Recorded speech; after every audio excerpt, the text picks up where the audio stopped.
दोस्तों हमारी कहानी रूहानी इश्क का पहला भाग आप सबको कैसा लगा कमेंट करके ज़रूर बताइए। और लाइक और कमेंट बहुत ज़्यादा कम आ रहे हैं। प्लीज़ अगर आपका कोई सुझाव है तो मुझे कमेंट करके ज़रूर बताइए। मैं आपके सुझाव पर काम करने की पूरी कोशिश करूँगा। दोस्तों चलिए चलते हैं कहानी के दूसरे भाग की तरफ। रे कहाँ मर गए सारे लौंडे, ताई चीखी तो अबरार दौड़ता हुआ आया और बोला, हाँ ताई देखना क्या हालत हो गई शिल्पा रानी की। ताई बोली, हुई नहीं कैली खुदकुशी की कोशिश है ये ताई। अबरार ने आखिरी शब्द ताई के पास जाकर उनके कानों में कहे तो ताई की सांसें ही अटक गई। हे बाप्पा मैं क्या करेगी अब। ये लड़की पहले दिन से ही मेरे लिए मुसीबतों का पिटारा बनकर आई थी। ताई अपने दोनों हाथ कानों पर रखकर बोली, ताई इसे अस्पताल ले जाने की ज़रूरत है। नगमा खड़ी होकर बोली, हाँ रे नगमा। ताई ने भी हामी भरी तो अबरार ताई को साइड में ले जाकर उनके कानों में फुसफुसाने लगा, पागल होने लिए क्या है ताई, पुलिस केस बनेगा इस पर तो खुदकुशी के लिए। अपन के इस धंधे के बारे में पता लगेगा वो अलग, वो खा के चमड़ी उधेड़ देगी अपनी। पूरी ज़िंदगी जेल में सड़ना फिर वहाँ बैठी चक्की पीसती रहना। तो ताई बोली, अब हाँ नगमा यहीं करते हैं ना कुछ। ताई जाने इसकी कब से ये हालत रही होगी, कितनी देर से, और इसका बहुत सारा खून बह चुका है। इतना ही तो था इसमें, बाकी तो आपके लाए गए कुत्ते नोच चुके थे इस मासूम को। आखिरकार 19-20 साल की बच्ची ही तो है वो। नगमा ज़ोर से चिल्लाई, नगमा। अबरार ज़ोर से बोला तो नगमा को पता था कि अभी बहस का वक्त बिल्कुल नहीं है। एक अबरार ही था जिसकी बात ताई कभी नहीं टालती थी। तो वो अबरार से बोली, हाथ जोड़कर फरियाद करती हूँ तेरे आगे, खुदा के लिए अस्पताल ले चलो इसे। अच्छा तो बदले में मुझे क्या मिलेगा। अबरार नगमा की तरफ झुककर अपने होठों पर उंगलियां फेर कर बोला। नगमा पीछे हटी और बोली, कमीने इस माहौल में भी क्या चाहिए तुझे। ज़्यादा कुछ नहीं, सिर्फ तू। अबरार उसे गंदी निगाहों से देखकर हंसकर बोला तो नगमा का खून खोल उठा। मगर अगले ही पल पल्लवी का ख्याल आया तो आंसू पहुँच बोली, मंजूर है पर इसे अस्पताल ले चलो और इसको इसके पूरे इलाज तक वहीं रखना होगा, नहीं तो मेरा मुंह ज़्यादा दिन बंद नहीं रहेगा तेरी तो। इतना कहकर अबरार नगमा पर लपकने को हुआ तो ताई बीच में आकर बोली, कोई लफड़ा हो उससे पहले ले चलो इस आफत की पुड़िया को। फिर उसे हॉस्पिटल ले जाना था जिसके लिए अबरार ने पल्लवी को उठाने के लिए हाथ बढ़ा ही था कि नगमा बीच में आ गई और उसे घूर कर बोली, अबरार इस पर अपनी गंदी नज़र डालने का ख्वाब भी मत लाना अपने जहन में, और इस वक्त तो हरगिज़ नहीं। ताई ये बहुत चमचम कर रही है। अबरार बिफर पड़ा, नगमा से गाड़ी तक ले जाने तो दे, तू साथ में चल लेना। ताई नगमा से बोली तो वह पल्लवी का एक हाथ पकड़े हुए उसके साथ चलने लगी। Police station. राजन अपनी शर्ट की बाहें चढ़ाता पसीना पोंछता हुआ विक्रम के पास पहुंचा और बोला, बहुत मारा हरामी को, पर मुंह खोलने का नाम ही नहीं ले रहा है कि शराब के अलावा और क्या बेचा और क्या धंधा किया। विक्रम राजन को पानी का गिलास देकर बोला, 3rd डिग्री टॉर्चर देना पड़ेगा लगता है, कमीने मानेंगे नहीं शराफत से तो। पर अब तो बहुत वक्त हो गया है। राजन घड़ी की तरफ इशारा कर रहा था कि इतने में विक्रम उसकी बात काट कर बोला, जब ये चोरी चकोरी कर लत धंधे में टाइम नहीं देखते तो हम इतना क्यों सोचें, चलो तैयारी करो। विक्रम बोला तो राजन का चेहरा उतर गया, या तुम थक गए हो तो मैं कांस्टेबल तरुण को बोल दूं। विक्रम ने आखिरी लाइन ज़रा मुस्कुरा कर कही तो राजन झट से सीधा खड़ा होकर बोला, नो सर, यस सर बोलकर निकल गया और पीछे विक्रम इस्माइल करता रहा। हॉस्पिटल। सभी हॉस्पिटल पहुंचे तो पल्लवी को स्ट्रेचर पर लिटाकर नगमा उसके साथ साथ चलने लगी। उसका रो रो कर हाल बेहाल हो चुका था और पल्लवी की नब्ज़ बहुत कम चलती महसूस हुई तो वह चिल्लाई, कोई है क्या, बचा लो मेरी बहन को। इतने में एक नर्स भागती हुई आई और बोली, आप जो भी हैं मिस, ये हॉस्पिटल है, यहाँ ऐसे बात नहीं की जाती। पर नगमा अपने होश में कहाँ थी, वो होशो हवास खो बैठी थी। वो कुछ बोलती उससे पहले ही अबरार आया और बोला, ए नर्स, जो भी नाम है तेरा, जा डॉक्टर को बुला फटाफट। नर्स को ऐसे लहजे से पहले तो गुस्सा आया, पर जब पल्लवी की हालत देखी तो डॉक्टर को बुला लाई। डॉक्टर आए तो पल्लवी की कलाई कटी देखकर बोले, पेशेंट ने सुसाइड करने की कोशिश की है, इट्स ए पुलिस केस, पहले पुलिस को इन्फॉर्म करेंगे फिर ही आगे का प्रोसेस स्टार्ट होगी। वो जेब में से फ़ोन निकालने ही वाले थे कि ताई रोती हुई बोली, नहीं रे डॉक्टर ऐसा नहीं है, देखो इसके गले में भी तो निशान है ना, गाल पे भी है। ओ तो इसका मतलब किसी ने इन पर हमला किया है, फिर तो डेफिनेटली ये पुलिस केस बनता है माँ जी। डॉक्टर बोला, पहले से बचा तो लीजिए, क्या करना है क्या नहीं यही सोचते रहे और आपकी वजह से इसे कुछ भी हुआ तो खुदा की कसम मैं खुद पुलिस बुला लूँगी, फिर आपकी खैर नहीं। नगमा आंसू पोंछकर गुस्से से बोली तो डॉक्टर ने कहा, आप कौन हैं इनकी, बहन हूँ इसकी, मेरी जान बसती है मेरी छोटी बहन में। नगमा कहते कहते कमज़ोर पड़ चुकी थी और हाथ जोड़ने लगी। ओके फाइन, हम शुरू करते हैं, पर पुलिस तो आएगी ही, आप यहीं रुके। रिसेप्शनिस्ट से सारी फॉर्मेलिटी पूरी कीजिए। डॉक्टर बोला। पल्लवी को अंदर ले जाया गया तो तब नगमा का हाथ पल्लवी के हाथ से छूट गया। उसने आखिर में पल्लवी के मुरझाए और बेसुध चेहरे को नज़र भरकर निहार लिया था। अब कमज़ोर पड़ने का वक्त बिल्कुल नहीं था। अगर पल्लवी को कुछ भी हो गया तो नगमा जीते जी मर जाएगी। उसमें उसे बचाने के लिए अलग ही स्फूर्ति आ गई थी। नगमा रिसेप्शनिस्ट काउंटर पर गई और फार्म लिया। उसे इतनी अंग्रेजी नहीं आती थी, तो उसने अल्लाह का नाम लेकर पेशेंट रिलेशन के कॉलम में बहन लिखकर साइन कर दिया और दोनों हाथ दुआ के अंदाज में मिलाकर बोली, या खुदा पल्लवी की जान बख्श दे, उसके जिस्म में जान फूंक दे। तेरा सजदा करना कभी नहीं भूलेगी उसकी ये आपी, उसे फ़ौरन सेहतमंद कर दे, उसके वास्ते रोज़ा अदा करूँगी। फिर 3 बार आमीन बोलकर अपने हाथ चेहरे से लगा लिए। आमीन आवाज़ सुनकर नगमा ने आंखें खोली तो अबरार उसके ही नज़दीक खड़ा था और बोला, खुदा करे तेरी ये दुआ जल्द कबूल हो, तभी तो मेरी दुआ कबूल होगी ना। फिर हंसकर नगमा के और पास जाने लगा। इतने में एक नर्स आई और बोली, पेशेंट का बहुत खून बह चुका है, उसे खून की सख्त ज़रूरत है, नहीं तो उसका बचना नामुमकिन है। आप में से कौन खून देगा उन्हें? नर्स फॉर्म लेकर अबरार की तरफ बढ़ने ही वाली थी कि नगमा बोली, इसकी घटिया फितरत का गंदा खून नहीं मिलेगा पल्लवी की पाक शख्सियत से। अगर मिल भी जाए तो मैं ये होने नहीं दूंगी। अभी उसकी बहन जिंदा है, आप देख लीजिए, हमारा खून मिल जाए तो। ओके आइए मेरे साथ, कहकर नर्स नगमा को अपने साथ ले गई। पीछे अबरार मन महसूस कर रह गया और खुद से ही कहने लगा, एक बार इस शिल्पा को होश आ जाए फिर बताता हूँ नगमा तुझे कि अबरार चीज़ क्या है। विक्रम का फ्लैट, उसके साथियों को दिया टॉर्चर, कमीने सह ही नहीं पाए, बेहोश हो गए। अब कल उनके बॉस की बारी है। विक्रम फ्रेश होकर आया और किचन से बोलता हुआ चला गया। क्या है यार, चौकी नहीं है ये, क्या चोरों की बात है, तू कभी कुछ और नहीं सोच सकता क्या? कहकर राजन पानी पीने लगा। राजन पानी मत पी यार, फिर खाना कैसे खाएगा? विक्रम खाना गर्म करते हुए बोला, ये काका के हाथ का बना, तू ही खा, मैं इससे काम चला लूँगा। राजन पानी का गिलास रखकर चिप्स खोलकर बोला, इनसे पेट नहीं भरेगा आपका इंस्पेक्टर राजन, चल इधर बैठ जा। विक्रम राजन से पैकेट छीन कर बोला, मम्मा के खाने की आदत है मुझे, वो नहीं तो कम से कम आंटी बना दे तो मैं खा लूँ। पर काका यार, आदमी के हाथ का कौन खाता है खाना? राजन बुरा सा मुंह बनाकर बोला, ओ हीरो, वर्ल्ड के बेस्ट खाना बनाने वाले शेफ भी मेल ही हैं, मिस्टर राजन। फॉर एग्जाम्पल विकास खन्ना, संजीव कपूर, रणवीर। राजन विक्रम की बात बीच में ही काट कर बोला, चुप कर यार, तेरा ज्ञान। And for your kind information, रामो काका इज नॉट शेफ। अरे इतना सेंटी मत हो मेरे भाई, आज आज खा ले तू, कल देखते हैं कुछ। विक्रम चावल खाकर बोला, मतलब तू? शांताबाई, कहकर राजन विक्रम के गले लग गया तो विक्रम ने उसे हटाकर कहा, अरे आराम से। क्या यार, तू तो पास ही नहीं आने देता, जाने भाभी का क्या होगा? राजन शरारत से बोला, कौन सी भाभी, किसकी भाभी? विक्रम हैरत में था। मेरी भाभी और तेरी संबंध वो। राजन इशारे करने लगा तो विक्रम ने उसे चुप करवाते हुए कहा, बकवास मत कर, ऐसी कोई लड़की नहीं जो विक्रम रघुवंशी को छोड़ना तो दूर उसके करीब भी आ जाए। और हाँ, मुद्दे से मत भटक तू, मैं सोचूंगा आंटी जी को खाना बनाने के लिए रखना है कि नहीं, वो तब जब अगर तूने आज ये खाना खाया तभी। इतने में राजन चुपचाप खाने लगा तो विक्रम राजन की मासूमियत देखकर मुस्कुरा कर रह गया। हॉस्पिटल, देखा पल्लवी, ये खुदा का करिश्मा ही तो है जो हमारा खून भी एक ही है।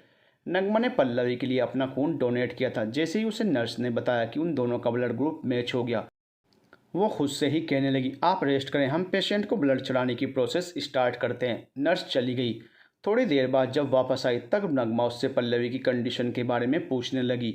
नर्स ने कहा, उनकी हालत बहुत ख़राब है, ब्लड तो चढ़ा दिया बट वो अब भी बेहोश ही हैं, कब होश आएगा कहना पॉसिबल नहीं है। आप बस प्रे करें या अल्लाह पल्लवी को बचा ले। नगमा दुआ पढ़ने लगी। बाहर रिसेप्शन के काउंटर पर रिसेप्शनिस्ट डॉक्टर के कहने पर पुलिस को इन्फॉर्म करने के लिए फ़ोन मिला ही रहा था कि अबरार ने डेस्क पर पैसों का बंडल रखते हुए कहा, इतना ही बहुत है या? पैसों की गड्डी देखकर उस लड़के की आंखों में चमक आ गई। उसने झट से पैसे उठाए और फाइल में रख लिए। फिर अपने फ़ोन से पुलिस को फ़ोन तो मिलाया पर रिंग जाने से पहले ही काट दिया। अबरार उसे हैरानी से देख रहा था तो वह दांत दिखाते हुए बोला, प्रूफ के लिए चाहिए ना? फिर दोनों ही एक साथ हंसने लगे। अगली सुबह पुलिस स्टेशन। गुड मॉर्निंग, जय हिंद सर, कमल ने विक्रम से कहा। गुड मॉर्निंग, जय हिंद सर। तरुण भी आकर खड़ा हो गया तो विक्रम ने सिर हिलाकर जवाब दिया, वो सर, उन तीनों को होश आ गया, मतलब जो कल 3rd डिग्री टॉर्चर में बेहोश हुए थे। तरुण अपनी हंसी रोककर बोला, गुड, कुछ बोले वो? विक्रम फाइल देखता हुआ बोला, हाँ सर, इतनी धुनाई के बाद इतना ही बोले कि कालिया अधेड़ उम्र वाले बुढ़े के कहने पर ही सारी चोरियाँ की हैं। तरुण ने कहा, अच्छा तो मेन बॉस कालिया ही है, मेरा शक सही था। विक्रम बोला, yes sir, you are always right. Tarun के कहने पर राजन ने उसे खा जाने वाली नज़रों से देखा। चलो फिर उसकी भी खातिरदारी करते हैं। विक्रम खड़ा होकर बोला। कमल ने लॉकअप खोला तो तीनों आदमी अंधमरे औंधे मुंह गिरे पड़े थे, मगर कालिया आराम से सो रहा था। विक्रम ने उसकी कमर पर धौल जमाते हुए कहा, उठ साले। तब जाकर वो उठा। पानी का भरा लोटा उसके मुंह पर मारकर तरुण ने कहा, फ्रेश तो हो जा, तेरी खातिरदारी शुरू होने को है। विक्रम कालिया के बाल नोचकर बोला, आखिरी बार आराम से पूछ रहा हूँ, शराब के धंधे के अलावा और क्या क्या किया है तूने? कुछ नहीं करता साहब, बस दारू ही नशा है। कालिया अपने पीले दांत दिखाकर बोला, हट मक्कार, मारो साले को मेरे सामने, और जब तक तब तक कि ये सच ना बोल दे। विक्रम को उसकी ढीठता पर गुस्सा आया। उसकी हंसी से उसका दिमाग और गर्म हो गया और वो उसे दीवार पर मारकर बोला, कांस्टेबल तरुण, कमल कालिया की बेतहाशा कुटाई किए जा रहे थे, मगर वो हंसे जा रहा था। विक्रम से ये सब जब सहन नहीं हुआ तब वो बाहर निकल आया। ये लो। राजन उसे चाय देकर विक्रम के सामने खड़ा हो गया। विक्रम ने देखा, उसने खुद ने हाथ में नींबू पानी पकड़ा हुआ था। उसकी तबीयत रात से ही खराब चल रही थी। विक्रम उससे कुछ पूछ पाता उससे पहले वो अपने मुंह पर हाथ रखकर बाहर की तरफ भागा। विक्रम उसके पीछे हो लिया। अंधेरी पूरे कोठे पर बीती रात की बात से सन्नाटा पसरा पड़ा था। सारी लड़कियां डरी सहमी सी नजर आ रही थी। सबको पल्लवी की चिंता हो रही थी, पर कोई पूछ नहीं पाया। नगमा ताई की खास थी, अब वो भी नहीं थी तो सारा काम जूही को दे रखा था। वो डरते डरते ताई के पास गई। वो ताई शिल्पा पूछते हुए उसकी जुबान लड़खड़ा रही थी, तुम लोगों का क्या लेना देना शिल्पा रानी से? कोई रिश्तेदारी नहीं बनाने का इधर। उस नगमा के नक्शे कदम पर चलने का सोचा भी ना तो चलने लायक नहीं छोड़ेगी मैं किसी को। चुपचाप अपना काम करो, मुझे कोई शिकायत नहीं मांगता। कस्टमर को तू हैंडल कर, जब तक नगमा नहीं आती, क्या समझी? ताई ने उसे झिड़क दिया। वो ताई सब डर गई हैं, कोई हाँ ही नहीं भर रही कस्टमर से मिलने की। जूही डरते हुए बोली, कौन है री वो लौंडिया? हाँ, क्यों नहीं मिलने का? शिल्पा रानी की तबीयत खराब हो गई है, बस और कुछ नहीं। सब वैसा का वैसा ही है। सारी लड़कियों को तैयार रख, शाम को बात करेगी मैं। ताई ने कहा तो जूही जाने लगी। तभी ताई चीखी, ए नाश्ता लाओ रे, पूरी रात और दिन से कुछ नहीं खाया उस कुतिया के चक्कर में। ताई झूले पर बैठती हुई बोली, ये लो ताई। और मैं वापस जाकर देखता है कि उसे होश आया कि नहीं। रघुनाथ ताई को नाश्ता देकर बोला, जा और अबरार को भेज दियो। ताई पान थूक कर बोली और नाश्ता करने लगी। कुछ ही वक्त में अबरार आ गया था और ताई के पास आकर बोला, साली बेहोश है पूरी रात से, कहीं ऊपर का टिकट तो? उसकी बात पूरी होने से पहले ही ताई बोली, चुप कर, मेरी चिड़िया को कुछ नहीं होना चाहिए, नहीं तो धंधा मंदा।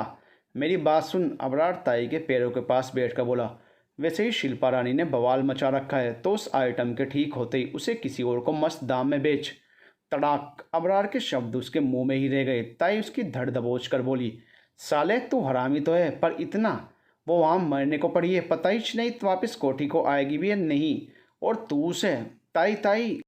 वो गले का हार कम और फांसी का फंदा ज़्यादा हो रही थी, तो मैं सोचा। अबरार ताई का हाथ छुड़ाने की कोशिश में बोला, चुप कर, सोचने का काम मेरे छोड़ने का। चुपचाप कुछ खा पी ले, फिर वापस अस्पताल ले चल मुझे, नहीं तो मैं तुझे ही। ताई उसे वापस मारती उससे पहले ही अबरार बोला, नहीं नहीं, मैं चलेगा ना लेके। दोपहर हॉस्पिटल। नगमा पल्लवी का हाथ पकड़े ही कुर्सी पर बैठी थी पूरी रात।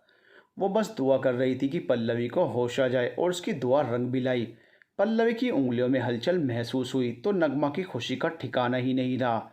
वो इस एक लम्हे में 100 दफ़ा अल्लाह को शुक्रिया अदा करने लगी थी और फिर अपने आंसू पोंछकर बोली, पल्लवी। होश में आते ही पल्लवी ने मुंह फेर लिया और मरी हुई आवाज़ में बोली, आपने क्यों बचा लिया मुझे आपी? नगमा सुनकर सुन ही रह गई। वो तो पूरी रात से दिल हाथों में लिए बैठी थी कि पल्लवी किसी भी तरह बच जाए, पर ये उसने क्या कह दिया, जिसे सुनकर उसकी थमी आंखें फिर बरस पड़ी। चेहरे की खुशी की जगह पल भर में हैरानी ने ले ली। पल्लवी जीना ही नहीं चाहती। पल्लवी मेरी बहन है तू, बच्चा।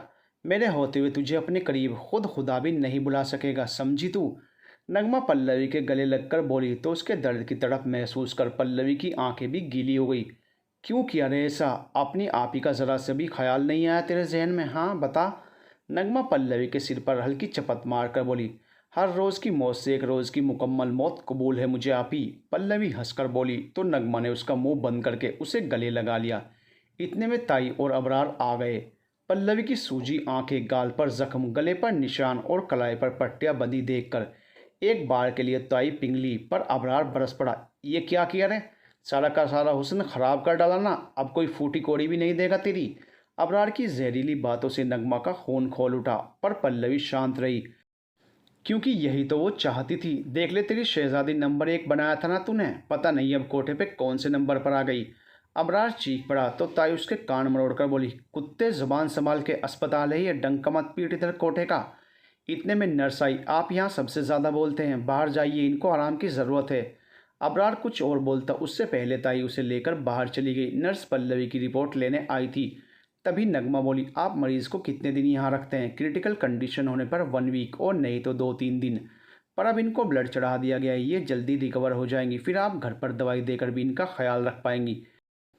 इन्हें आज या कल में डिस्चार्ज मिल जाएगा। नर्स पल्लवी की तरफ मुस्कुराकर बोली, आपको खुदा का वास्ता, बाहर जो 2 शख्स बैठे हैं उन्हें जाकर कह दें कि इसे इसकी नाजुक हालत के कारण 1 हफ्ता यहाँ रहना होगा, ताकि ये पूरी तरह सेहतमंद हो पाए। नगमा नर्स के सामने हाथ जोड़कर आंखों में आंसू भरकर बोली तो नर्स का दिल पिघल गया और वो बोली, कोई मजबूरी है क्या आपकी? सभी लोगों का जिद करके अस्पताल से जल्दी जाते तो देखा है, और आपका यहाँ रुकने की रिक्वेस्ट आपका ज़िंदगी भर का एहसान रहेगा हम पर। वो अपनी गले में पहली चैन निकाल कर बोली, बस आप यहाँ किसी भी तरह 1 हफ्ते रुकने का इंतज़ाम कर दीजिए। अरे नहीं, ये क्या कर रही हैं आप? इन सब की ज़रूरत ही नहीं है, मैं इतनी सी मदद तो कर ही सकती हूँ आपकी। नर्स ने चैन वापस लौटाकर कहा और बाहर आकर ताई और अबरार से कह दिया, पेशेंट की कंडीशन स्टेबल नहीं है तो उन्हें अंडर केयर रखने के लिए 1 वीक यहीं रखना होगा। अबरार ने तो बहुत नानुकुर किया, पर ताई ने हामी भर दी। तब जाकर नगमा ने चैन की सांस ली। Police station. राजन को खाने की वजह से वॉमिटिंग हो रही थी।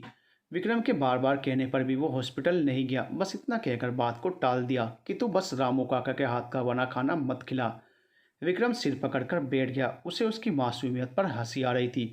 तभी राजन ने चोरी वाले गिरोह के बारे में विक्रम से पूछा। आप खाने को छोड़िए सर, आप ये बताइए कि आप इतने श्योरली कैसे कह रहे हैं कि कार्य ने और भी कई जुर्म किए हैं? विक्रम खड़े होते हुए बोला, अगर इसने सिर्फ ठेके वाला काम किया होता तो ये इतनी चमड़ी उधेड़ने पर हंसता नहीं, बिलखता हुआ बोलता कि एक ही जुर्म किया है, आम श्योर कि और भी कुछ गहरा है। विक्रम बोला। इतने में तरुण आया। सर कालिया, वो कुछ बोला। इतना सुनकर विक्रम उसकी पूरी बात सुने बगैर ही लॉकअप में गया, जहां कालिया के शरीर पर चोटों के निशान थे और मुंह से खून निकल रहा था। विक्रम उसके पास जाकर उसका मुंह पकड़कर बोला, साले पूरी बात बोल। तब कालिया बोला, साहब दाऊ दाऊ के कहने पे किया ये सब, ओ। और आगे कुछ भी बोलने से पहले बेहोश हो गया। विक्रम का सिर चकरा गया ये सुनकर कि इनके पीछे और कोई भी है। वह दंदनाता हुआ बाहर निकल गया। विक्रम का फ्लैट। यार मेरी तबीयत ख़राब है तो भी तूने आज भी नहीं रखी ना भाई, राजन घर लौटते ही किचन में घुसकर बोला। तब विक्रम ने कहा, राजन प्लीज़ यार अभी नहीं, मेरा सिर मत खा, मैं कुछ और सोच रहा हूँ ना। और हाँ, तेरे लिए खाना ऑर्डर किया हुआ है, जा आ गया होगा। सुनकर ही राजन उछलता हुआ गया और जाकर देखा तो बाहर जाकर आवाज़ लगाई, सर अब क्या है, कितनी बार बोला है सर, ड्यूटी पर हूँ यार। विक्रम बाहर आते हुए बोला तो दरवाजे पर ठिठक गया, जय हिंद सर। राजन विक्रम सामने खड़े एएसपी को सल्यूट मारकर एक साथ बोले, अंदर आइए ना। दोनों ने कहा तो वो थोड़े रूखे स्वर में बोले, डिनर पर नहीं आया हूँ जेंटलमैन्स। ये सुनकर दोनों ही चुप हो गए। मिस्टर विक्रम रघुवंशी, आपकी ड्यूटी में नयापन साफ झलक रहा है कि आप नौसीखिए हैं। एएसपी विक्रम से बोले, सॉरी सर। विक्रम नासमझ होकर बोला, एक चोरी की बिना पर उन्हें कुत्तों की तरह पीटना, वो भी बिना किसी ऑर्डर के, ये काम में नयापन नौसिखी नहीं तो और क्या है? वह सख्त होकर बोले तो विक्रम ने गर्दन झुका ली। लुक एसीपी, आई नो आप यंग हो, नए हो, पर अपने खून को कम गर्म रखो, सबको मत दिखाओ कि नौकरी में नई भर्ती है। एएसपी ने तीखी आवाज़ में तंज कसा तो राजन चुपचाप अंदर चला गया और विक्रम सॉरी बोलकर सर झुकाए खड़ा रहा।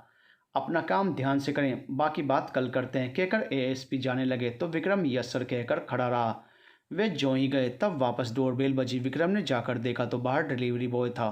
वो बेमन से खाना अंदर ले आया। ले खा ले कहकर टेबल पर रखकर चला गया।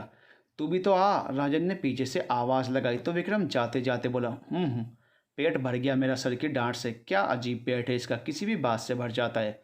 राजन कंधे उचकाकर बोला, हॉस्पिटल। नगमा पल्लवी को सूप पिला रही थी कि अचानक पल्लवी ने उसका हाथ पकड़कर पूछा, आप ही 1 हफ्ते रुकने की फरियाद क्यों की आपने? तेरी सेहत के लिए ज़रूरी है बच्चा, वहाँ जाकर कोई ध्यान नहीं रखेगा तेरा। हुलिया सही होते ही फिर परोस देंगे तुझे उन जानवरों के आगे, और 1 हफ्ता काफ़ी है कुछ सोचने के लिए भी। नगमा पल्लवी के बिखरे बाल सही करते हुए बोली, और क्या करेंगे आप इस एक हफ्ते में? पल्लवी ने पूछा। जब तेरे होश में आते ही तूने ज़िंदगी से रुसवाई की बात की, तभी मैंने सोच लिया था कि अब मैं अपनी जान की बाजी लगाकर भी तुझे इस गंदगी से बाहर निकालूंगी। नगमा पल्लवी का माथा चूम कर बोली। तो पल्लवी की आंखें भर आई। चुप कर पगली, यहाँ रो मत। यहाँ हम बहने बहने अच्छे से रहेंगे, अच्छी बातें करेंगे, और तुझे यहाँ से बाहर कैसे निकालना है ये भी तो सोचना है। नगमा पल्लवी के आंसू पोंछ कर बोली। मैं नहीं, हम दोनों एक साथ भागेंगे यहाँ से आप ही। पल्लवी बोली। नहीं बच्चा, ये नामुमकिन है, ये ख्वाब में नहीं देख सकती। नगमा बोली। तभी उसी वक्त अबरार आया। हम तो हर पल हर घड़ी हर लम्हा आपके ख्वाब देखते हैं। वो नगमा के करीब होकर बोला। तो नगमा पीछे हट गई। अब कैसी है रे तू? अबरार देख नगमा को रहा था, मगर सवाल पल्लवी से पूछ रहा था, तो पल्लवी ने सिर्फ हाँ में सर हिला दिया। तो अब जल्दी से ठीक होकर आ जा, तेरे वापस आने पर ही मेरा ख्वाब पूरा होगा। अबरार नगमा की तरफ झुकने ही वाला था कि तभी नर्स आ गई। आप जाइए, इनकी ड्रेसिंग का वक्त हो गया है। अबरार गया तब नगमा ने राहत की सांस ली। उसे देखकर पल्लवी कुछ कुछ समझने की कोशिश कर रही थी। अगली सुबह विक्रम का फ्लैट। घर से निकलकर विक्रम राजन चौकी के लिए निकल रहे थे, तब राजन जीप में उससे बोला। सर, आपने कल एएसपी सर को दाऊ की बात क्यों नहीं बताई? बता देते तो वे आपको इतना नहीं कहते ना। नो राजन, पहले खुद तो मुझे श्योर होने दे। मैं सिर्फ कालिया की बात पर भरोसा करके कैसे बोल देता? और तुम्हें पता है, उनके जाते ही जस्ट डिलीवरी बॉय आया था। अगर मैं सर को कुछ बताता तो शायद दाऊ चौकन्ना हो जाता और हमारी पकड़ से बाहर। विक्रम ड्राइव करते हुए बोला। ओ बेटे की, यानी वो डिलीवरी बॉय दाऊ का आदमी था और उसने खाने में कुछ मिलाया भी होगा। राजन जीप से बाहर मुंह निकालकर उल्टी करने की एक्टिंग करने लगा, तो विक्रम की हंसी छूट गई। Oh not at all, I am just kidding. मैं तो बस ये कह रहा हूँ कि हर शख्स को सस्पेक्ट मानकर चलो। इस जॉब में रिस्क बहुत है, और तूने वो तो सुना ही होगा कि दीवारों के भी कान होते हैं। तो बस, विक्रम गाड़ी से उतरकर चश्मा लगाकर बोला। आप हंसते हुए कातिल लगते हो बॉस। राजन पीछे से जाते हुए विक्रम को देखकर बोला। Police station. मधु ने राजन की बात सुन ली तो वो मन में ही बोली। सो तो है, कातिल तो लगता है ये बंदा, उससे भी किलर इसका लुक है। वो विक्रम को देखकर आहें भरती हुई बोली। जय Hind sir. My self Anita Singh, new joining. एक लड़की विक्रम के सामने फाइल रखती हुई बोली। जय हिंद। कहाँ से हैं आप? विक्रम ने पूछा। सर, होम टाउन लखनऊ है, पोस्टिंग यहाँ हुई है। As a sub inspector, Anita ने कहा। ओके, आप मिस मधु के साथ जाइए, वो बताएंगी आपको आपका काम। Have a good day, Vikram ने मुस्कुरा कर कहा। तो अनीता उसकी मुस्कुराहट में खोकर ही रह गई। वह स्माइल करते हुए इस तरह का ही हसीन लगता था जिसमें कोई भी खो जाए।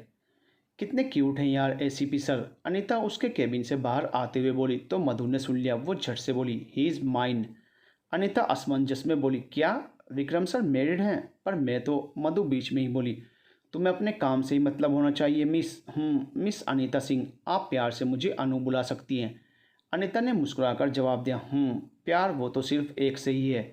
मधु बड़बड़ाते हुए अंदर चली गई, तो पीछे खड़ी अनीता उसकी बातों का मतलब सोचती ही रह गई। थोड़ी ही देर बाद तरुण मिठाई का डब्बा लेकर आया और विक्रम से बोला। सर, मेरी मंगेतर की जॉब लग गई, आज ज्वाइनिंग हुई है और आज शाम हमारी सगाई है, आप सभी को ज़रूर आना है। तरुण आखिरी शब्द शर्माते हुए बोला। अरे वाह मिठाई, राजन लड्डू लेकर बोला। ग्रेट न्यूज़, कॉन्ग्रेचुलेशंस, हम ज़रूर आएंगे। विक्रम तरुण की पीठ थपथपाकर बोला। मिस्टर राजन, पहले बधाई दी जाती है, विक्रम ने राजन को घूर कर कहा, तो सब हंसने लगे। तरुण पहले दिन से विक्रम का खास बन रहा था, जो राजन को अच्छा नहीं लगा, इसलिए वो उससे कम ही बातचीत करता था। फिर भी उसने विक्रम के कहने पर उसे बेमन से बधाई दी। लड्डू लीजिए, नई ज्वाइनिंग आप भी, विक्रम एक लड्डू अनीता को देकर बोला। तो मधु अंदर ही अंदर सुलग गई। हाँ, मैं तो लूँगी, आफ्टर ऑल दो दो खुशी की बात जो है, अनीता बोली। दो दो खुशी मतलब? मधु ने पूछ लिया। एक तो ज्वाइनिंग पर मिठाई, वो भी विक्रम सर के हाथ से। अनीता कुछ इस तरह बोली कि मधु की शक्ल देखने लायक की थी। वहीं विक्रम को ऐसे कॉम्प्लीमेंट से थोड़ा एम्ब्रेस फील होने लगा। तरुण अनीता के पास गया और उसे दो लड्डू देकर मुस्कुराकर आगे बढ़ गया। तो राजन उन दोनों को देखकर कुछ सोचने लगा। कुछ देर बाद, सर दाऊ नाम का वाकई में कोई आदमी है जिससे कालिया की बहुत बार बात भी हुई है।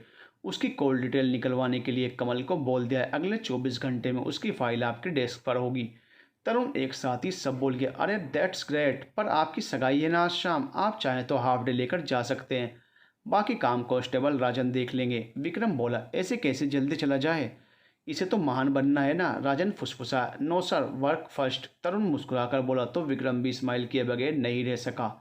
हॉस्पिटल। नगमा पल्लवी का पूरा ख्याल रख रही थी, उसके जख्मों पर दवा सूखने के पहले ही लगा देती थी। तभी ताई आ गई। हाँ, जल्दी ठीक कर चिड़िया को ताकि जल्दी से यहाँ से इसे ले चलें। रौनक है ये मेरे महल की। ताई पल्लवी के पास आकर बोली तो नगमा के हाथ रुक गए। जा तू चली जा, मैं है इधर। ताई नगमा से बोली नहीं, मैं इधर ही ठीक हूँ। नगमा ताई को बिना देखे बोली तो ताई बिफर पड़ी। एक तो तुम दोनों रानियां इधर ही चो, मेरा धंधा मंदा पड़ा है। तू इसके चक्कर में मेरा काम भी नहीं कर रही, 3-4 दिन से यहीं इसके साथ पड़ी है। फिर ऊपर से ये धौंस। रुक जा, आने दे इसे वापस, दोनों की कसर एक साथ पूरी करेगी मैं। ताई गुस्से में बोली और दनदनाती हुई बाहर निकल गई। या अल्लाह, ये तो हमारे लौटने की ही राह देख रहे हैं। जल्दी से कोई रास्ता दिखा दे। ताई के जाते ही नगमा मन ही मन बोली। वहीं पल्लवी की रूह एक बार फिर अनजाने डर के एहसास से ही कांप उठी थी।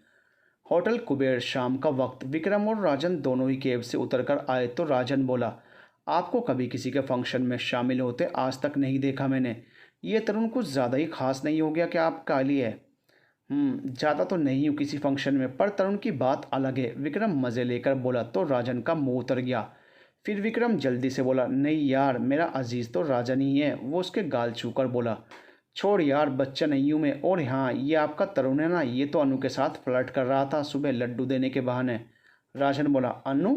विक्रम चलते चलते बोला, अरे नई ज्वाइनिंग अनीता। राजन बोला, अच्छा फ्लर्ट? पर मुझे तो तरुण ऐसा नहीं लगा। विक्रम घड़ी देख रहा था। तेरी बात हो रही है। हाँ, मैं और फ्लर्ट? पर मैंने तो कभी आपके अलावा किसी और के बारे में सोचा ही नहीं सर।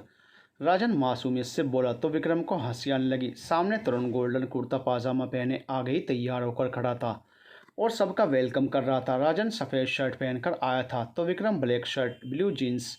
आज वो सच में ही दिलकश लग रहा था और अंदर खड़ी मधु की तो नजरें ही ठहर गई थी विक्रम को देखकर। वो पुलिस स्टेशन में वर्दी में भी सबसे ज़्यादा हॉट लगता था, फिर आज तो कहना ही क्या था। उसे देखकर उसका दिल धड़कना ही भूल गया था। Ladies and gentleman, meet my fiancée Anita Singh. Tarun ने अनीता का हाथ पकड़कर सबसे मिलवाया तो सब हैरान रह गए, खासकर Rajan. Wow, what a pleasant surprise. Vikram खुशी और हैरानी से बोला। अनीता पिंक कलर का लहंगा पहने सामने ही खड़ी थी। कैसा लगा सरप्राइज? अनीता राजन और मधु को देखकर बोली। Nice, congrats. राजन बोला पर मधु ने सिर्फ बधाई ही दी। वो कुछ और सोच रही थी। सर, आपको याद है ज्वाइनिंग डे पर मैं लेट क्यों था?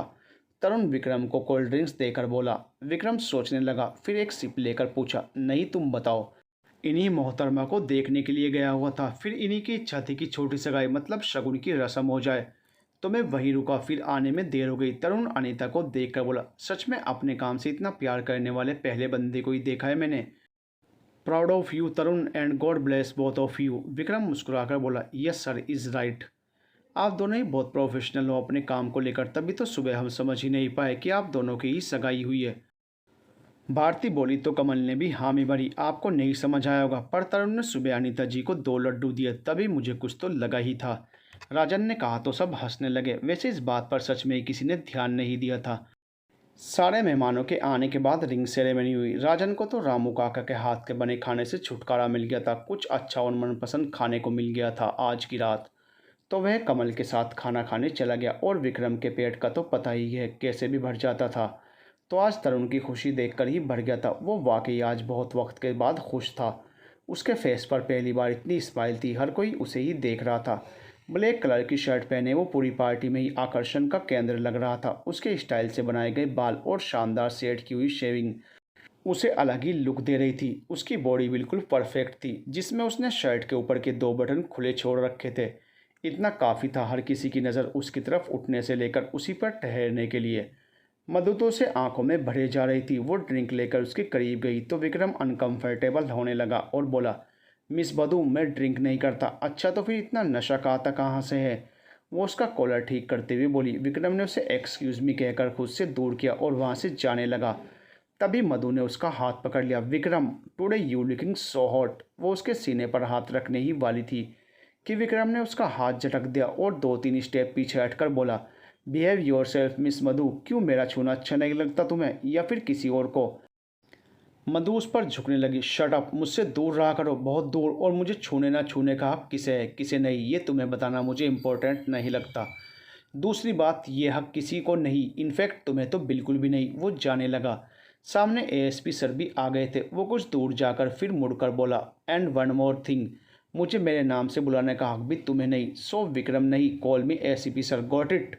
वो उसे चुटकी बजाकर इत्तला करता हुआ आगे बढ़ गया। मधु अपने हाथ में पकड़ा कांच का गिलास तोड़कर साइड में चली गई। जहाँ तरुण और अनीता फोटोज क्लिक करवा रहे थे, वो चुपचाप खड़ी कुछ सोच रही थी। मैं विक्रम सर पर लाइन मार रही थी, यही सोच रही हैं आप? अनीता मधु के पास जाकर बोली। मधु उसे हैरत से देखने लगी। ऐसा कुछ नहीं था, मैं बस मजाक कर रही थी, या यूं कह लो सर की तारीफ कर रही थी, जो गलत भी नहीं, अनीता ने कहा तो मधु आंखें चढ़ाने लगी। पर मुझे तो अब भी ये समझ नहीं आया कि आपने सर के लिए ही इज़ माइन क्यों कहा। अनीता सोचने लगी। एक्सक्यूज़ मी, ये कोई इंग्लिश स्पोकन की क्लास नहीं जहाँ मैं तुम्हें बताऊँ कि मैंने माइन यूज़ क्यों किया। ऐसा बोलकर मधु गुस्से में अपनी कार लेकर निकल पड़ी। पीछे अनीता मधु को समझने की कोशिश कर रही थी। अंधेरी उसी रात। ए अबरार, अब तो कल एक हफ्ता होने वाला है। कल तू दोनों को ले आना अस्पताल से, बहुत घाटा हो लिया मेरा। ताई पान थूक कर बोली। हाँ रे ताई, अब तो मेरा सब्र भी ख़त्म हो रहा है, अब तो लाना ही पड़ेगा नगमा बेगम को। अबरार कुछ सोचते हुए गंदी हंसी हंसकर बोला। ताई उसके चपत लगाकर बोली। मैं शिल्पा रानी की बात कर रही है, चल बुकिंग शुरू करते हैं कस्टमर की, चिड़िया बहुत दिन बाद सोने का अंडा देगी। ताई हंसकर बोली, फिर फ़ोन पर किसी से बातें करने लगी। इधर मधु गुस्से में होटल से निकली और बहुत तेज़ गाड़ी चलाती हुई अपने अतीत में जा पहुंची। मधु को आज भी याद है, जब उसके पापा का ट्रांसफ़र हुआ था तब उसे स्कूल बदलना पड़ा था। तभी जल्दबाजी में उसका एडमिशन विक्रम की ही स्कूल में हुआ था। 12th की ही बात थी, तब मिड सेशन में आई थी मधु। विक्रम शुरू से ही इंटेलिजेंट था अपनी क्लास में। तब उसकी क्लास टीचर ने मधु को विक्रम के पास बैठा दिया ताकि उसके साथ से वो पिछला सारा कोर्स सब कुछ जल्दी कवर कर ले। मधु ने जब पहली बार विक्रम को देखा था, बस तभी से वो उस पर दिल हार बैठी थी। बात ये नहीं थी कि क्लास में और लड़के नहीं थे, को एजुकेशनल स्कूल था तो जाहिर है लड़के तो थे ही, पर विक्रम जैसा कोई और नहीं था। स्कूल ड्रेस के सफ़ेद शर्ट और नेवी ब्लू पैंट में वो बहुत स्मार्ट दिखता था। या यह कहना गलत नहीं होगा कि पूरी क्लास में एक वही था जो स्कूल ड्रेस में भी हीरो लगता था।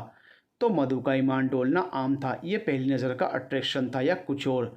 आगे चलकर इसका क्या अंजाम हो सकता था, इसका अंदाज़ा तो खुद विक्रम को भी नहीं था, क्योंकि वो बिल्कुल ही बेखबर था मधु की भावनाओं से। विक्रम शुरू से ही कम हंसने बोलने वाला शांत स्वभाव का था, जबकि इसके उलट राजन चंचल और मनमोजी स्वभाव का लड़का था। राजन और विक्रम पहले एक ही बेंच पर बैठते थे, पर अब मधु ने वो जगह ले ली थी तो राजन को ये पसंद नहीं आया। वो शुरू से ही विक्रम को लेकर पजेसिव नेचर का था।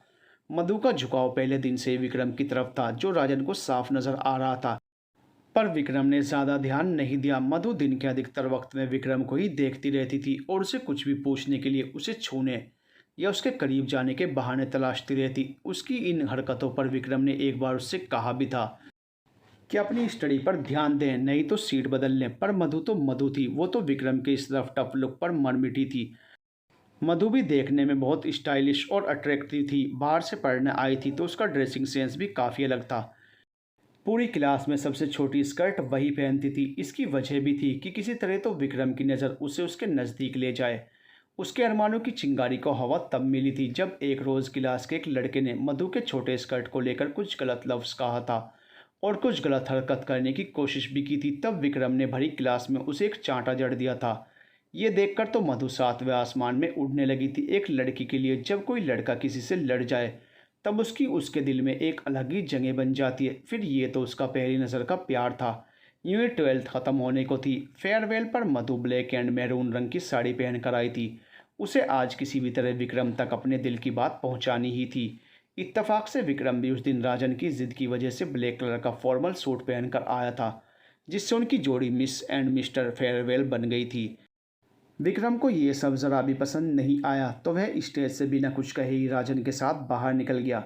तो उसके पीछे पीछे ही मधु दौड़ती हुई आई और विक्रम को पीछे से ही गले लगा लिया।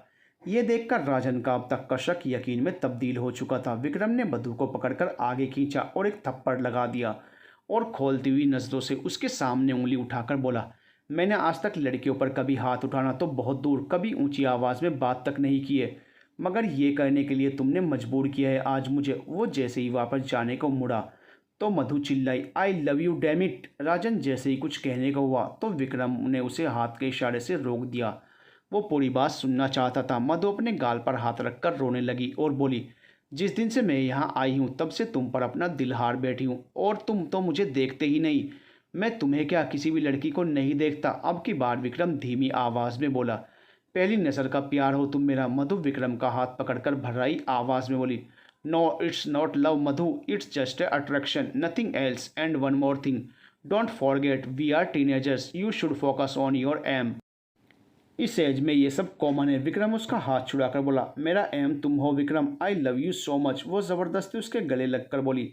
तब विक्रम को गुस्सा आया। वो उसे खुद से अलग करके उसके कंधे झकझोर कर बोला, समझ क्यों नहीं रही हो तुम? विक्रम, रघुवंशी के दिल के दरवाजे बंद हैं, कोई नहीं पहुंच सकता वहां तक, और तुम जैसी लड़की तो बिल्कुल नहीं, कभी नहीं। तो फिर क्यों उस लड़के से उलझ पड़े थे मेरे लिए? बोलो। मधु चिल्लाई, कौन सा लड़का? विक्रम बिल्कुल हैरान था मधु की बात पर। वही लड़का जिसको तुमने पूरी क्लास के सामने थप्पड़ मारा था। मधु से याद दिलाते हुए बोले, डैम। विक्रम अपना सिर पकड़कर इधर उधर घूमने लगा। उसे यकीन ही नहीं आ रहा था कि उसका वो कदम मधु के दिल में कब वो जगह बना गया था। फिर वो कुछ शांत होकर बोला, बिकॉज आई रेस्पेक्ट गर्ल्स, मैं तुमसे प्यार उफ नहीं करता। मैं तुमसे प्यार, हम क्लासमेट थे बस। ओ गॉड, तुम उसे प्यार समझ बैठी, हमदर्दी थी वो। तुम्हारी जगह क्लास की कोई भी रैंडम लड़की होती तब भी मैं वही करता। Now be mature and stay away from me. Vikram आखिरी शब्द चबा चबा कर बोला और गुस्से में वहाँ से चला गया। नो, तुम सिर्फ मेरे हो विक्रम, मेरा प्यार, मेरा एम हो तुम, सिर्फ तुम। मधु पीछे से जोर से चिल्लाई और नीचे ही बैठ गई। जाते हुए विक्रम को सब सुनाई दे रहा था, पर वो बिना उसकी तरफ मुड़े ही आगे बढ़ गया। मधु ने जोर से गाड़ी का ब्रेक लगाया तो उसका सिर आगे जा लगा और उसके सिर पर चोट आ गई। वो भागती हुई अपने कमरे में गई और जाकर खुद को आईने में देखकर बोली, ऐसी क्या कमी है मुझ में विक्रम? कच्ची उम्र से सिर्फ तुम्हें ही चाहा, तुमसे ही प्यार किया, और तो और इस पुलिस लाइन में भी सिर्फ तुम्हारी ही खातिर आई हूँ, स्टूपिड। फिर क्यों नहीं देखते तुम मुझे? फिर उसे विक्रम का होटल में उसे खुद से दूर धकेलना याद आया। उसने वॉश उठाया और जोर से शीशे पर दे मारा।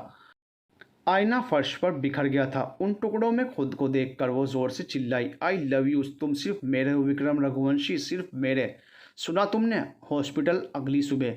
पल्लवी जल्दी उठ, नगमा पल्लवी को जगाते हुए बोली। क्या आप ही थोड़ी देर और? पल्लवी नींद में ही बोली, आज हफ्ते का आखिरी दिन है, चल भाग उठ पहले, फिर बताती हूँ कैसे करना है। नगमा पल्लवी का सामान जमाते हुए बोली, आखिरी दिन? सुनकर पल्लवी को होश आया कि उसे अब नींद के साथ साथ खुद की भी कुर्बानी देनी होगी, क्योंकि उसने तो सोच लिया था कि वो नगमा के बगैर तो नहीं जा पाएगी, पर साथ चलने को तो राज़ी वो भी नहीं होगी। तो आखिर में उसे ताई के पास ही लौटना पड़ेगा, उसी जहन्नुम में। आप नहीं जा रही तो मैं भी आपके साथ ही आ रही हूँ। नगमा उसका पागलपन सुनकर हैरान रह गई और बोली, पागल मत बन पल्लवी, जल्दी तैयार हो जा, अबरार आता ही होगा। पल्लवी ने नगमा का हाथ पकड़कर अपने पास बैठाया। आप ही इतनी खुदगर्ज बनकर नहीं जी पाऊंगी मैं खुद भाग गई तो ताई आपकी जान भी नहीं बख्शेगी, और ये मुझे मंजूर नहीं है। पल्लवी रोने लगी तो नगमा बोली, बच्चा मुझे कुछ नहीं होगा, आदत है मुझे इन सब की। कुछ हुआ भी तो खुदा है ना, उसके पास चली जाऊंगी, पर जीते जी तुझे नहीं मार सकती मेरी जान। तेरे फूल से जिस्म पर हर रोज़ हैवानियत की उन निशानियों को देखकर हर पर नहीं मर सकेगी ये नगमा। आप ही, आपको भी उसी खुदा का वास्ता, जाएंगे तो साथ ही, नहीं तो मैं भी नहीं। पल्लवी फैसला सुनाते हुए बोली। पल्लवी, नगमा हैरत से उसे देखकर बोली, मैं ये नहीं कर पाऊंगी, खुदा के लिए ये कसम वापस ले ले और चली जा अपनी आप ही और इस गंदगी से दूर, बहुत दूर। ठीक है चली जाऊंगी, पर जानती हूँ तीसरे मौके के साथ ही आखिरी मौका है। मैं आखिर में खुद कोशिश छोड़ दूंगी, कुछ पढ़ने से पहले ही ताई की पकड़ में ज़बरदस्ती आ जाऊंगी, पर आपको मेरे रहते कुछ नहीं होने दूंगी। ये इस नाचीज़ की ज़ुबान है। पल्लवी उठते हुए बोली, तू ऐसा हरगिज़ नहीं करेगी। पल्लवी नगमा को टोककर बीच में ही बोली, आपने एक हफ्ता आराम की ज़िंदगी देकर अपना कर्जदार बना दिया है मुझे। अब मैं आपको अकेला छोड़कर नहीं जाऊंगी, और अब मैं ऐसा ही करूंगी। आपके डिस्चार्ज होने का वक्त हो गया है। नर्स आकर बोली तो नगमा ने पल्लवी का हाथ छोड़ा और कहा, चली जा, पागल मत बन। पर पल्लवी हिली तक नहीं। इतने में अबरार आधम का बाहर से उसकी आवाज़ आ रही थी, जिसे देखकर दोनों की ही सांसें जम गई। नगमा नर्स को मायूसी और आखिरी उम्मीद से देखने लगी तो नर्स ने अबरार से कहा, आप यहीं रुकें, वो दोनों यहीं आ रही हैं। अबरार के जाते ही नर्स के हाथ सोने की चेन रखकर नगमा बोली, खुदा आपको दुनिया जहान की तमाम खुशियाँ दे। तू ज़िद्दी बहुत है ना, चल अब। फिर नगमा ने पल्लवी का हाथ पकड़ा तो नर्स ने उन्हें पीछे के दरवाजे से रवाना कर दिया। Police station. सुबह जब विक्रम आया तब तक मधु आ चुकी थी और अपनी डेस्क पर सिर झुकाए बैठी थी। सब विक्रम को गुड मॉर्निंग विश कर रहे थे। तब उसने सिर उठाकर उसे देखा। विक्रम ने उसके सिर पर पट्टी देखकर उसका हाल पूछने के लिए केबिन में बुलाया। Miss Madhu, come with me for 10 minutes. इतना सुनकर ही मधु का मन हिलोरे मारने लगा। उसने सोचा शायद उसकी चोट से विक्रम का दिल पिघल गया। वो फुर्ती से विक्रम के पास गई, बिना परमिशन के अंदर घुस गई तो विक्रम बोला, बेसिक मैनर्स कहाँ हैं आपके? उसकी बेरुखी से वो बड़बड़ाई, खड़ूस कहीं का। उम्मीद ही कैसे कर ली कि ये पत्थर दिल कभी पिघल भी सकता है। मैं आई कम इन सर? वह मुंह फुलाकर बोली, आज एएसपी सर आएंगे, आप उन्हें बताएं। उससे पहले मुझे ही बता दीजिए आपकी चोट की वजह। विक्रम उसके हाथ और सिर की तरफ इशारा करके बोला, तुम। वो बेबाकी से बोली, उसकी हथेली पर भी चोट लगी थी। विक्रम ने कल ही रात पार्टी में उसे कांच का गिलास तोड़ते हुए देख लिया था। तब उसे उस पर और ज़्यादा गुस्सा आने लगा था। वो हर दिन हर बार खुद को उस पर ज़बरदस्ती थोपने की कोशिश में लगी रहती है। कल भी उसने यही किया और जब विक्रम नहीं माना तो उसने खुद को चोट पहुंचा ली। ओह गॉड! विक्रम को पहले तो उसकी हालत पर तरस आया था, तभी तो उसने उसे यहाँ बुलाया। पर अब उसे उससे और ज़्यादा नफरत होने लगी थी। वो आवाज़ लगाकर राजन को बुलाने लगा, जिसके हाथ में फर्स्ट एड बॉक्स था। खुद को चोट पहुंचाने से कुछ नहीं होगा, बेहतर होगा कि आप खुद में बदलाव लाएं। आप समझ रही होंगी मेरा कौन से बदलाव की तरफ इशारा है? वो जाते जाते बोला, राजन आपको फर्स्ट एड ट्रीटमेंट देंगे। फिर वो चला गया। मधु भरी आंखें लेकर उसे देखती रही और गुस्से से अपनी जख्मी हथेली की कसकर मुट्ठी बंद किए खड़ी रही, जिससे अब खून निकलने लगा था। राजन ने वक्त न गवाते हुए उसकी चोट पर दवा डाली। तब उसे अपने दर्द का एहसास हुआ। उसके मुंह से तेज पर घुटन भरी आह निकली। बाहरी जख्मों से ज़्यादा तकलीफ तो अंदरूनी जख्म देते हैं, जो आप खुद को ही दे रही हैं, राजन बोला। मधु से देखने लगी और याद करने लगी, विक्रम के चोट देने के बाद वही आता था उसे समझाने के लिए या वार्न करने के लिए। आज की तरह उस दिन भी तो फेयरवेल पार्टी के बाद विक्रम तो चला गया था, पर राजन उसके पास आया था और बोला था, ये ठीक नहीं किया। कुछ ही देर बाद आज दाऊ के फ़ोन से उसकी लोकेशन मालूम होने वाली थी, तो सब इकट्ठे थे। इतने में एएसपी भी आए और पूरे केस को जानने के लिए विक्रम के केबिन की तरफ बढ़ गए। विक्रम उन्हें देखकर अपनी जगह से खड़ा हो गया और उन्हें बैठने के लिए कहा। उनके सामने कालिया के केस की फाइल रखकर दरवाजे के पास खड़ा हो गया। दूसरी तरफ चौकी से कुछ दूर टैक्सी में नगमा और पल्लवी उतरे। पल्लवी ने नगमा का हाथ थामा तो नगमा ने कहा, हम ठीक तो कर रहे हैं ना पल्लवी? ये आखिरी मौका है, देखते हैं आपके खुदा हमारी हिफाजत करेंगे कि नहीं, पल्लवी ने कहा और वे दोनों अंदर चली गई। दिल में सैकड़ों सवाल जवाब उथल पुथल मचाए हुए थे। वो इसी पुलिस स्टेशन में पहले भी आ चुकी थी, पर कुछ नहीं हो सका। अगर उसी दिन उसे मदद मिली होती तो आज हालात ही कुछ और होते। खैर, आज आखिरी बार आई थी वो वहाँ। हॉस्पिटल में ही तय कर लिया था कि ये आखिरी कोशिश होगी। इसके बाद जो भी जैसी भी ज़िंदगी उसे मिलेगी वो उसे कबूल करनी ही होगी। आंसू पीते हुए वो दरवाजे तक आकर खड़ी हो गई। अंदर झांक कर देखा तो हर कोई अपना काम कर रहा था। पल्लवी तरुण की डेस्क के पास जाकर धीरे से बोली, आपकी मदद चाहिए थी भाईजान। पास ही कमल बैठा था। भाईजान सुनकर उसे अलग ही अपनापन महसूस हुआ। उसने नजरें उठाकर देखा तो नगमा और पल्लवी दोनों एक दूसरे का हाथ थामे डरी सहमी खड़ी थी। To be continued. दोस्तों, क्या पल्लवी और नगमा को पुलिस स्टेशन से कोई मदद मिल पाएगी?